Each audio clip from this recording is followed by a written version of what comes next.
اور ہم ہی نے تم کو ابتدا میں مٹی سے پیدا کیا، پھر تمہاری شکل و صورت بنائی، پھر فرشتوں کو حکم دیا کہ آدم کے آگے سجدہ کرو، تو سب نے سجدہ کیا لیکن ابلیس کہ وہ سجدہ کرنے والوں میں شامل نہ ہوا۔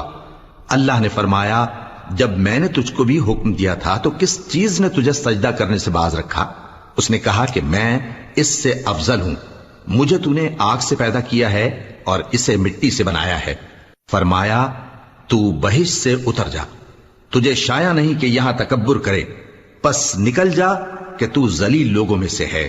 اس نے کہا کہ مجھے اس دن تک مہلت عطا فرما جس دن لوگ قبروں سے اٹھائے جائیں گے۔ فرمایا اچھا، تجھ کو مہلت دی جاتی ہے۔